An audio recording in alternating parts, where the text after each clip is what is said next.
Alrighty, so I just wanted to go over these really quickly because I thought they were actually pretty interesting, and I think that there's decent potential here. So I've been on the fence the last couple of days about who my next Holy Relic should be, because obviously I don't know if I really want to give it to Twiggo or not, because I don't really use the Bond team all that much, and I already have Bonds, which is nice, but I just don't know if I really want to keep committing to powering up that team. I don't know. Obviously, whenever the next festival unit or festival banner comes out, if I can pull more copies of Bond, I guess I'll be more inclined to sort of use him.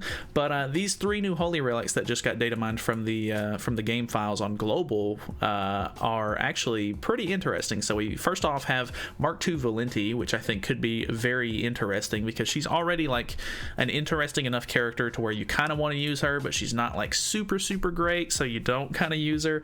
But I think that she's a really good candidate for a Holy Relic. Depending on what it does, I think that it could actually make her a really great unit, because she's right on the cusp of being like a really good unit, but she's kind of just like, I would say, like above average almost, in my personal opinion, just me saying.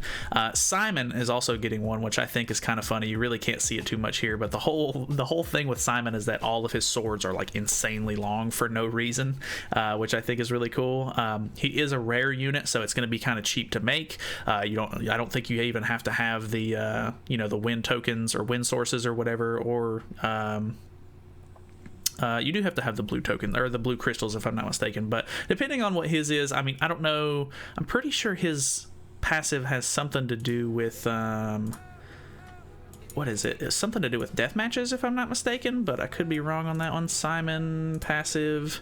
Oh, it's actually a PvP one. Increases allies' damage dealt by 15% in PvP. So obviously that could be an interesting sort of passive, I guess, or like a character to get a Holy Relic for. I'm not really sure on that one specifically what they're going to add with that, but that is pretty interesting nonetheless. I think that one does have potential to be interesting, especially with them being cheaper than SSR or SR character relics. So interested on that one.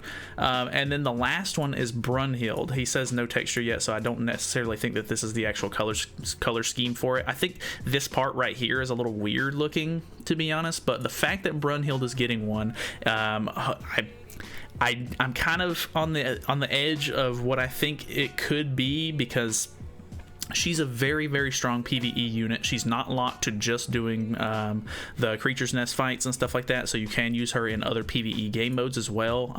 You can't use her in PvP or in death matches, but she's a really good candidate for my farming team. I think that she does really well.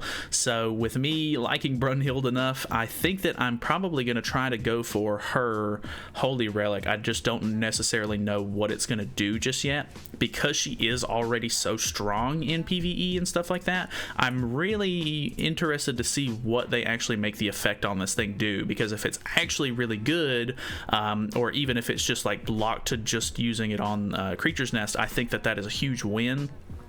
But at the same time, most of the time, if you already have your Brunhild sort of invested into and everything like that, you can end up hitting damage cap on most of the phases with level 2 cards or even level 1 cards if you get if you have like a decent buff on with Margaret or something like that. So I don't know. It's going to be really interesting to see what this one actually does, if it's actually going to be worth it or not. But I think with her being a Bird Boss unit and Bird Boss being the hardest sort of like game mode in the game at the moment, I think it might actually be something worth investing into. So hopefully it's something actually good and will make sense to get and will be good and usable and everything like that. But I am interested to see what Valenti is and Simons are going to do as well. But I think that Brunhild might take the spot, because I really like Brunhild a lot.